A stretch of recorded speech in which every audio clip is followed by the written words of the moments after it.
हाय, महाराष्ट्रातील विविध competitive exam करता प्रिपरेशन करण्याकरता एक आनंदाची बातमी आहे. बघा, महाराष्ट्रामध्ये तुम्ही राज्यसेवा करा म्हणजे एमपीएससी किंवा कंबाईन संयुक्त करा किंवा विविध सरळ सेवा करा, सर्वांकरता ही बॅच असणार आहे. सर्वांकरता कसं काय? अरे मॅथ्स अँड रिझनिंग सर्वांमध्ये असतं आणि विदाऊट मॅथ्स अँड रिझनिंग तुम्ही कट ऑफच पार करू शकत नाही. मी हजारो वेळेस तुम्हाला युट्यूबच्या मार्फत सांगितलेलं आहे. आता या 1.0 बॅचच्या भरघोस प्रतिसादानंतर आता आपण ही 2.0 बॅच लॉन्च करत आहोत. यामध्ये टोटल काय काय विषय असणार ते मी सांगतो, परंतु ही बॅच आता 50K सबस्क्रायबर झाल्यामुळे 50% डिस्काउंटमध्ये तर लगेच बॅचमध्ये ॲडमिशन घ्या. बघा, सर्वात पहिले सांगतो, जर तुम्ही इंग्लिश किंवा मराठी कोणत्याही लँग्वेजमध्ये प्रिपरेशन करत असेल तर टेन्शन घेऊ नका.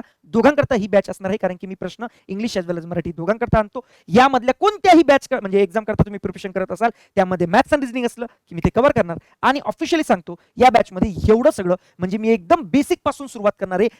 बे पासून ते 18 टॉपिक्स झाल्यानंतर चॅप्टरला सुरुवात करणार. मग मॅथ्स असो, रिझनिंग असो, एक्स्ट्रा ॲडव्हान्स मॅथ्सचे टॉपिक आणि एक्स्ट्रा चॅप्टर असे